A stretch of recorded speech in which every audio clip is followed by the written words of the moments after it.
I always seem to have an audience, I thought as I pulled the blade from the man's neck. With a sigh, I stood up and looked at the men around me.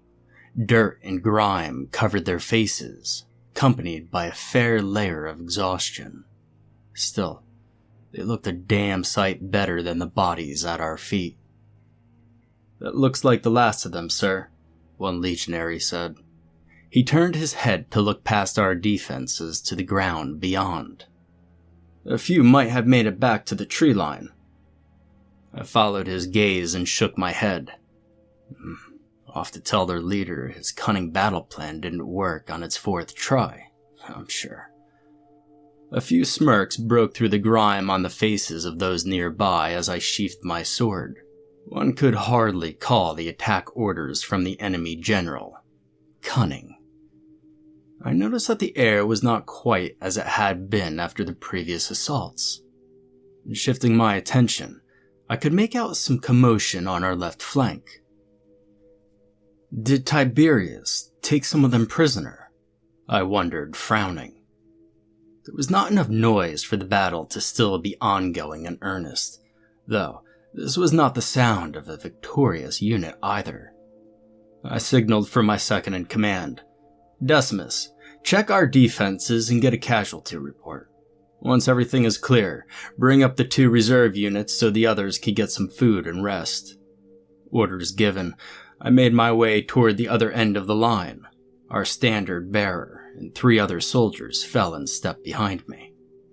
It had been 12 days since our legion crossed into enemy territory, and 5 since I led my men ahead of the main column. As first cohort, we were set up a forward position and await the others. The men traveled light, mules following in the supply train with the main legion. If we did encounter significant resistance, it would make for an easier withdrawal. We set up on good ground, digging ditches and placing stakes to slow any attacking force as they crossed the open field. An auxiliary unit of archers and light cavalry accompanied us, so I had some options for defense. And in all, we were just under 700 strong. The first attack came the day after we set up camp. We had 4 units in a defensive line, while the 2 remaining Centurions held their men in reserve.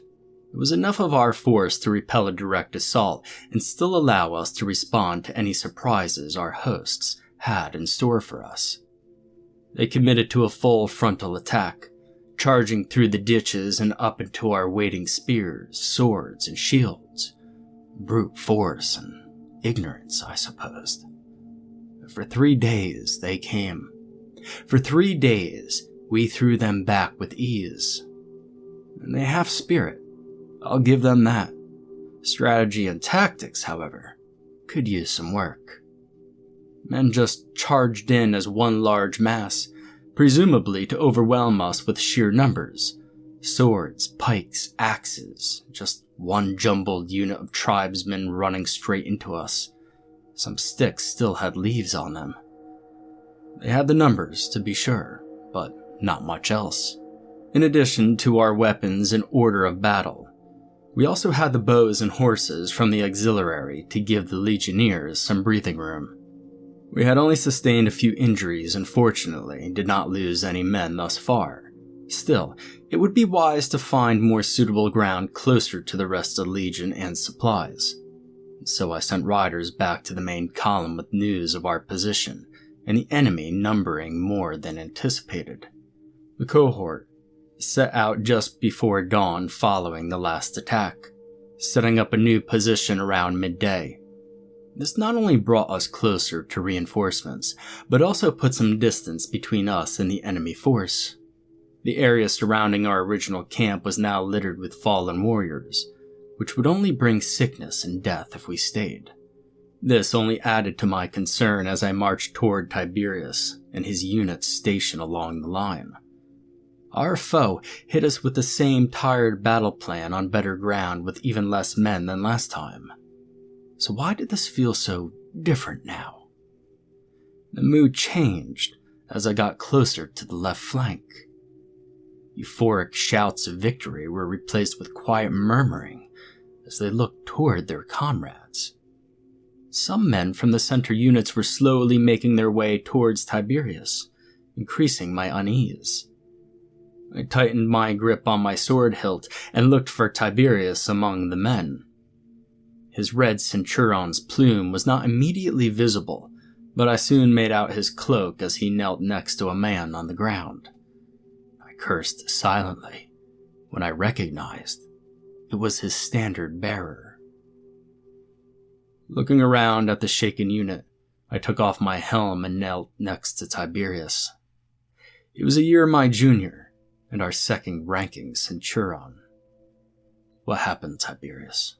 I asked him calmly. "We just about had them running, Gaius," he said, still looking at the fallen soldier. "They came at us in a screaming mess. We pushed them back and then..." Tiberius stood and surveyed the battlefield around him. I followed his gaze and noted quite a few of the enemy lay inside our lines. "Some kind of shock troops just hit us. Most of their men had been cut down, and all of a sudden, they slammed into us. I mean, they literally just ran into our line, Gaius." He turned and looked at me now. "It doesn't make any sense. You send that kind of group in at the beginning, make a hole, and then send the rest of your troops in. Some damn right climbed over our shields and landed behind us. The ones I saw must have lost their weapons doing it." I waited as he looked at the bodies again, keeping his eyes on them. "They tore into us like savages, Gaius. Slashed them with a sword or bashed them with a shield, it didn't matter. They kept coming like it didn't faze them. Bastards didn't even have weapons and..." He trailed off again, and I looked down at the few of the soldiers on the blood-soaked earth, all bearing deep wounds. "Savages," a legionary spat. Following his stare, I found myself looking again at the dead standard bearer. The sight was much clearer now without Tiberius obscuring it. A large portion of skin and muscle was torn from the man's throat, making his tunic an even darker crimson. Looking around, other soldiers bore similar wounds. Some were struck in the face. Others from behind from when the tribesmen climbed over their shield wall. It was then I noticed the body of the enemy tribesman to my right. His face had been bashed in, likely from a shield. He didn't look like much of an elite unit, at least nothing like the berserkers seen in Gaul and Germania. This one looked of average height and build, with no additional armor to speak of. What made him stand out was the arrow sticking out of his chest. This was our fourth day of battle ahead of the main column. Our foe lacked an attack strategy, that is true. However, their numbers still posed a risk at overrunning us. The auxiliary unit of archers sent volleys as needed to slow the enemy's advance and give the cohort space to fight. We recovered what arrows we could between skirmishes, but they could not always be salvaged in one piece, as javelins could. The auxiliary ran out of ammunition yesterday. We had also not encountered any ranged units in our skirmishes so far, our enemies attacking only in hand-to-hand melee combat. Was it possible they had a few archers? Their aim so poor that they hit their own men. "Sir, I beg to report." I set the thought aside and turned to Decimus, who had completed his post-battle report and now stood to attention. "Yes, Decimus, thank you. How do we stand?" He started with his report, carefully deciding to start with our unit on the right flank, and I went back to surveying the enemy fallen, as he listed our soldiers' various injuries, damaged weapons, and the like. These shock troops all looked rather unassuming, and wouldn't have stood out at first glance. Their skin had a slightly different hue from their allies, possibly war paint to inspire the others, and I could not make out any tattoos or designs on their chest or arms. Most of their skulls were broken, missing, or bloodied beyond recognition. Tiberius was not exaggerating when he said weapons didn't even slow his attackers. Looking back to the living, I motioned for the officers to follow me and continue the post-battle report from the command tent. The men already knew just how badly we had been hit. No use repeating the casualties as they saw to the fallen. As we headed toward the red tent, we passed the archer contingent, moving to help with our wounded and clear the fallen tribesmen. Behind them, the 2 reserve legionary units were coming up to take their positions on the front line. "Okay, Decimus, how bad is it?" I asked, turning to my second-in-command next to me at the table. Joining us were the other 5 Centurions of the cohort, and the auxiliary officer who commanded the archers and mounted troops. A few of the younger ones winced briefly in anticipation, and Tiberius had a face that could have been made of stone. "Yes, sir," Decimus said, trying to keep his face neutral. 30 dead, 35 wounded. The medicus states many have deep gashes, at least 10 of which are severe. If any of their attackers were diseased." Several of the others tensed, particularly those who had been with the reserve during today's attack. Even seeing it myself, it was a shock to think so much could be done by a small group of the enemy that was, for all intents and purposes, unarmed. We started the expedition with a full 600-man cohort. The first cohort of the Legion, no less. In less than an hour, we lost over a tenth of our fighting forces. Worse still, we were still some miles ahead of the main column. "Have we heard from the riders we sent out this morning?" I asked, focusing again on the situation at hand. We already knew the answer before the auxiliary officer shook his head. "Send another half-dozen back to the column," I said after a pause. "We have men in need of medical attention and could use any escort they can provide as we make for the main force." We could not break camp immediately, even with the urgency of the situation. We had dozens injured and unable to move, with just as many to bury or cremate. With the attack coming in the afternoon, it was already getting dark for our troops to start an exhausted march in the open. I ordered 3 units to the front line, with the other 2 watching our rear with the cavalry. Tiberius and his remaining men elected to stand guard around the wounded at the medical tents. "We will march out before first light," I concluded. "The sooner we rejoin the Legion, the better. The moon looks full tonight, so that should make it harder for them to get the drop on us. But still, I want torches lit around the camp, and everyone in full gear and on alert. You're all dismissed." Fists slammed against breastplates in salute, and the officers marched off to relay the command.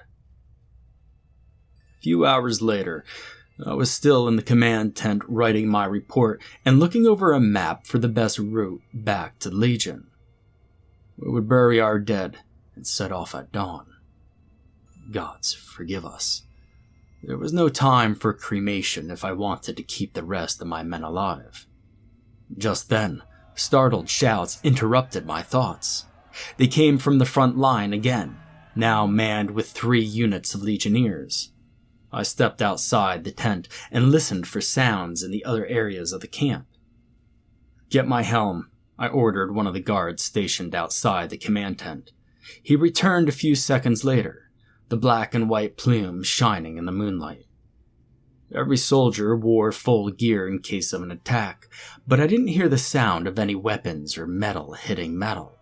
It sounded more like a drunken brawl, men shouting over the scuffle.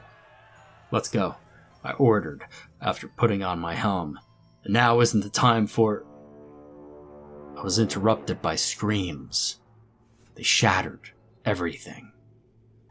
My words, my thoughts, the shouting from the front line, and then, just as they began, they were suddenly silenced. "You have the reserves," I growled to Decimus, now by my side. I grabbed my shield and javelin near the tent entrance and started for the front line. The guards around the command tent followed suit. The shouts and screams intensified as my small contingent of men raced forward. Horns sounded from behind as the soldiers prepared for a flanking attack. If the tribesmen had any sense, the time to attack was now. Clearing the tents, I could now see the situation at the front and signaled the group to halt. The entire left side of the line was in disarray. The troops were not fighting shoulder to shoulder, but instead, as every man for himself. Despite the light from the camp torches, I could not make out any of the enemy force. It looked as though our legionnaires were in a losing battle with their fellow soldiers, all except for one unit on the other side of the line, which had not yet been engaged. "Find Centurion Remus," I told one of the guards, motioning to the right. "Have him pull his sentry back. We form a new line here." And as he ran off, I ordered another to sound the horn and recall the men back to our position. The troops were dropping fast, and it was hard to tell just how many of the enemy there were. For the few seconds I looked on, it was obvious the left flank was lost. Still, I could only make out our own soldiers in the fray. What the? I trailed off, lost for words.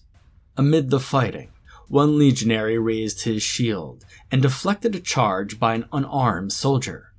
As he raised his sword, another soldier tackled the legionary from the side.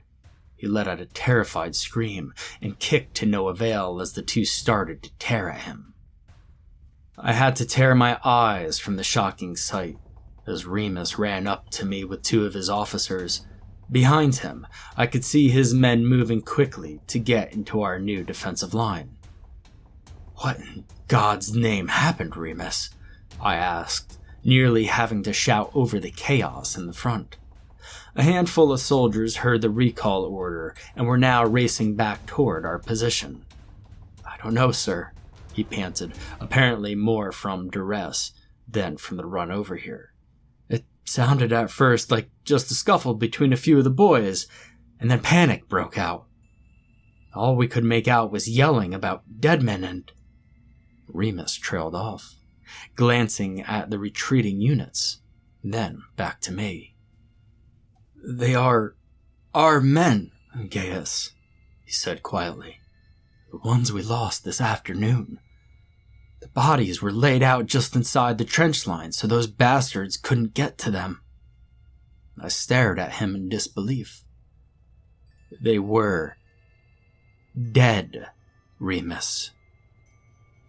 Some even had their throats torn out." As I tried to make sense of this, the sounds of fighting had started to die down. I looked toward the front and saw 4 men running toward our position. There were 200 fully armed Romans making up that part of the camp defense a few minutes ago. Now, maybe a dozen were left. 30 presumably dead men cut them down with no weapons to speak of, and we were their next target. "Signal the others," I said, turning back to the men I still commanded. "Auxiliary, rear guard, all of it. Bring me everything we have, now." I held up my arm as Remus started towards me in protest. "We hold the line, Remus. They got the jump on the others and destroyed them in detail. Stand firm, and we will have a chance." The horn sounded again, now a desperate call to bring the remains of the cohort together for one last stand. It also reminded whatever these things were in front of us that we were still here. Any that were not already pursuing the survivors were on their way now. Taking position in line, I gave the order to use javelins. They were the only ranged weapons we had left, and many of the men were still armed with one. Those things were almost in range now. They moved at a pace somewhere between a walk and a jog. We were out of time. I took half a step back and hurled my weapon toward the advancing force. It struck one in the chest, just as the rest of the front of the line threw their javelins. Several grazed helmets or ricocheted off armor, but the rest struck home. And as they did, I drove my shield into the ground in front of me and dropped on one knee. The second rank's volley soon flew overhead.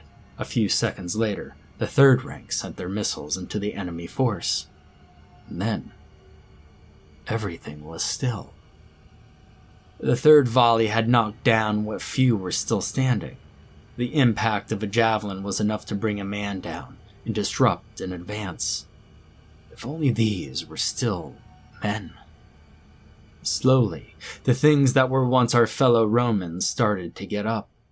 They did not make any sounds of pain or give any notice to their wounds. As the things stood, we could see each had been struck at least once. Some rose with the missiles sticking out of their torsos, resembling nightmarish creatures with multiple arms.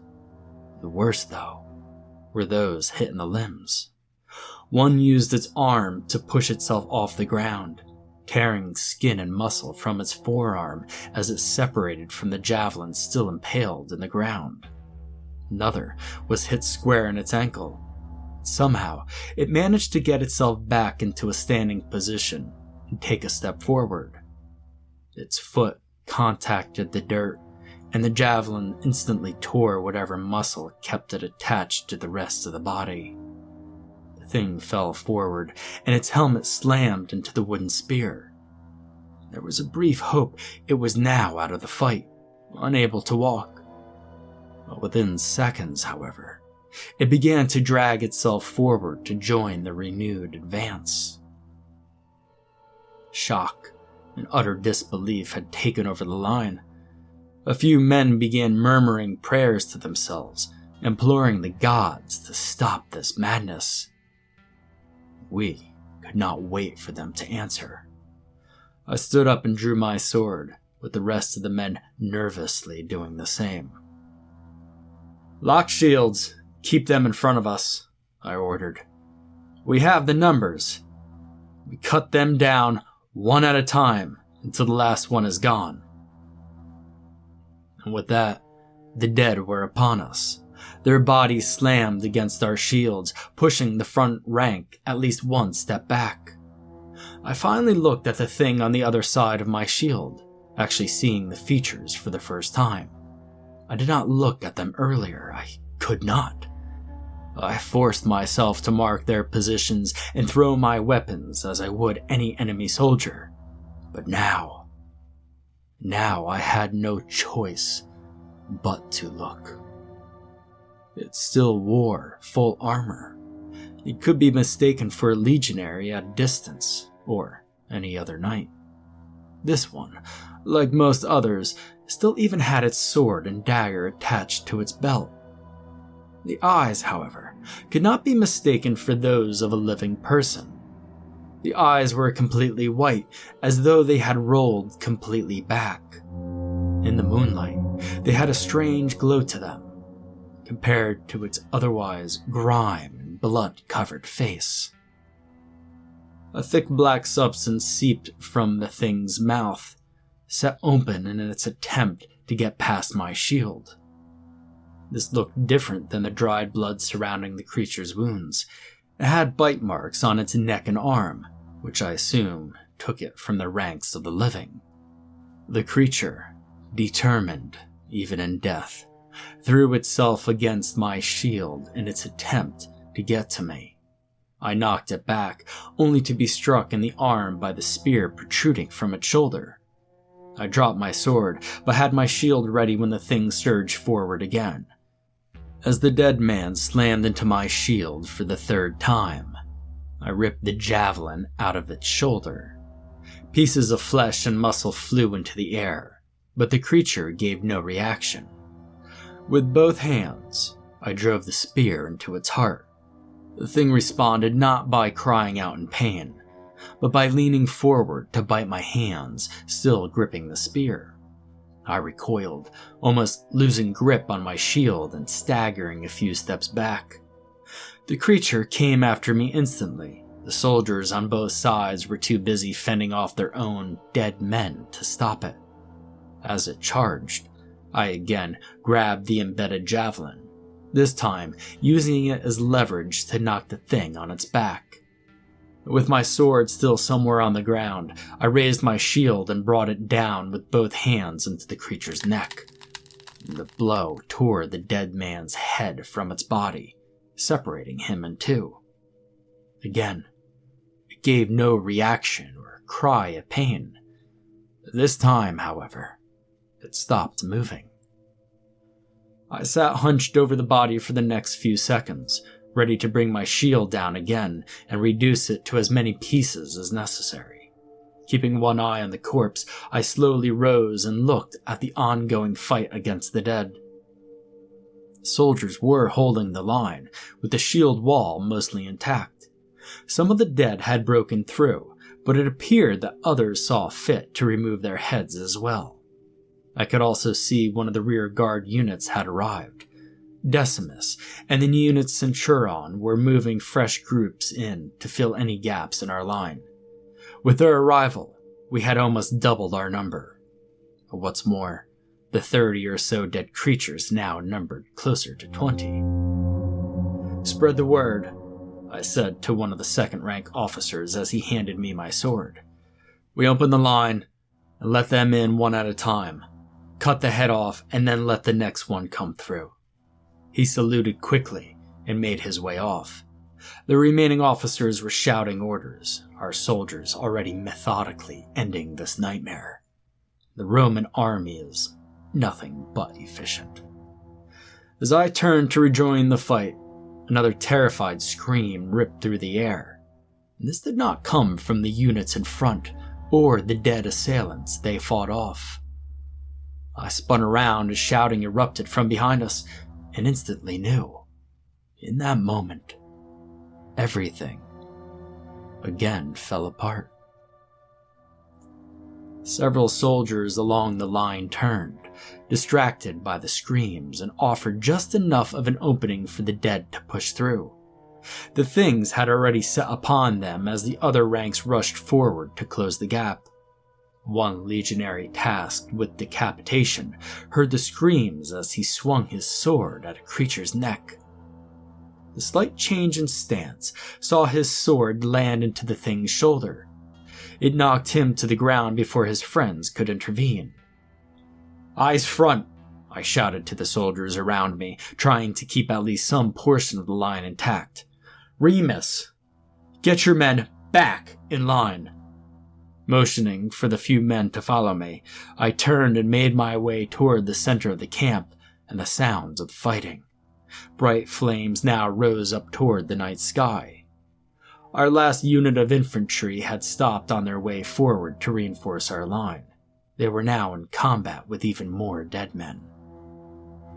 The medical tents. Nearly 36 soldiers were wounded in today's combat and were being treated well inside our defensive lines. Had they died and become more of these infernal creatures? "Get up there and have those men reform," I ordered the few soldiers with me.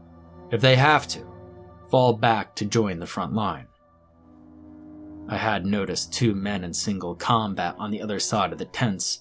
One with a bandage was unarmed, but the other in a red cloak held a dagger in one hand. As I rushed toward them, the unarmed man tackled the other. I could see them punching and clawing at each other, illuminated by the flames. "Tiberius!"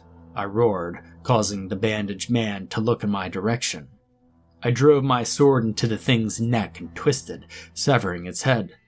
With a push, the body crashed heavily on the ground. After scanning for more immediate threats, I took off my helm and knelt next to Tiberius for the second time that day. He was badly wounded, and his cloak now a deep crimson. He was bleeding from the scratches that thing, as well as burns, presumably from the tents now ablaze. This time, I did not have to ask what happened. "We couldn't save them,"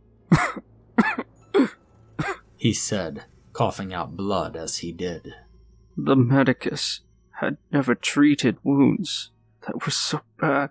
Horns and victorious shouts came from the front. With that threat dealt with, I knew Decimus and the others would be bringing the men here to finish off the rest. Most had died earlier. Tiberius continued, regaining my attention. We didn't want to carry them from the tents. It would only discourage the others. We could bury the boys with the rest in the morning. I nodded, hearing the sounds of the forward units quickly approaching. They must have come back during the fighting, he said, voice getting more distant. We were keeping watch over the wounded and... He trailed off, and I could see a small detachment of soldiers headed towards us. Tiberius suddenly grabbed my arm, drawing my attention once again. Gaius, get our men out. You need to... must warn them. His grip slackened, and I set his hand gently on his chest. I stood up, knowing life had already left his eyes. The soldiers halted a few steps from me. For a few moments, they were silent as they looked upon the fallen Centurion. Sir, one finally said, saluting. All the enemy or troops were defeated along the front line. All of our forces are now engaging those from inside the camp. I nodded and followed the group back to the fighting. The wounded turned dead proved a much less dangerous foe once the men were organized. None had helmets, and most just wore tunics when they were being treated in the medical tents. They were cut down quickly. Once all were destroyed, we could finally count our losses. From the infantry cohort, we had just over 200 legionnaires remaining. We also had about 24 troops from the auxiliary. All of the horses managed to escape in the confusion when the tents caught fire. Considering these numbers, we set out immediately to rejoin the main column. We did not know what caused dead men to attack the living, or just how many more were out there. Our main concern was to regroup and send word back to Rome. After 2 days' march, we could see our legion from our position on the hill. Just as we were reinforced, we were immediately and hopelessly outnumbered. There was a reason why the legion was so far back. There was a reason why our riders did not return. They had indeed encountered the same foe we had, and they lost.